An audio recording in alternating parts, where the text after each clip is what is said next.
fasting bread, when you fast on bread and water, it's really a good spiritual discipline, I think.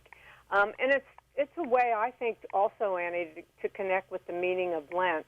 And I usually fast for a day at a time only. Some folks do it longer. And what I always say is check with your medical care professional before you go on any kind of fast. First of all, the fasting bread, it's not a light textured bread or even what we call fancy bread. It's dense. And the reason it's dense, the purpose of it is to provide nutrition with some carbs and good proteins. And the recipe that I'm sharing today is made with biblical ingredients.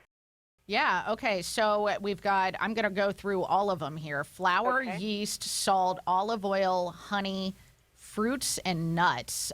The trend now is to put some healthy dried fruits like apricots, dried cranberries, dried cherries, raisins, which would be a good biblical fruit. And what this does, especially in a fasting bread, is offer some good carbs and some flavor and a little bit of sweetness. And nuts, too. You know, nuts are full of good protein. And the thing is, though, if you have somebody who's got an allergy to nuts, just don't put them in. And the same with the fruit. It's not that much. It's not going to change the bread that much. But it does, I think, augment it with more protein and some good carbs. And it tastes better, too, especially if you're serving even some to kids with their breakfast. You know, it makes great toast. Honey, of course, milk, the land of milk and honey. We talk about the promised land flowing with milk and honey. But you have some interesting symbolism to share about the honey. Yeah, when honey's warmed up, it's pretty thick in the pantry. It flows very, very easily. And so when you make this bread, that flowing honey, it's really a reminder of how Jesus' blood flowed on the cross.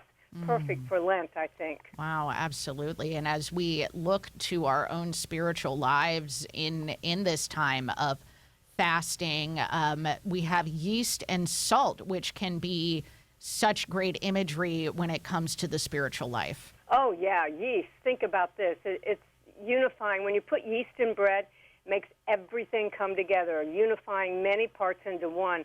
And that's really a symbol of the kingdom of heaven and of the church. And then the salt, you know, when Christ said to his people, you are the salt of the earth. And when you put salt in yeast breads, Annie, it not only helps flavor, but it sort of tempers out the way the bread rises. And it gives a real good balanced rise so it doesn't over-rise. Why don't you take us through this fasting bread recipe? Okay, and it's an overnight, no-knead fruit and fasting bread. I've got it on my site, too.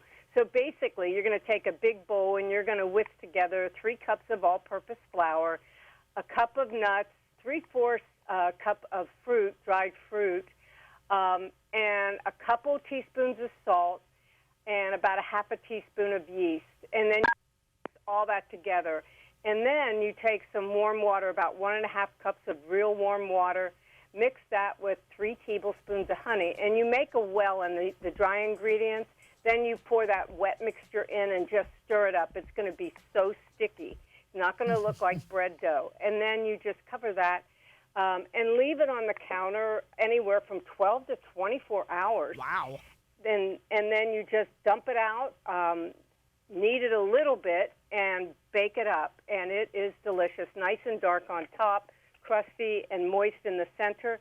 I have pictures and the complete recipe on my site.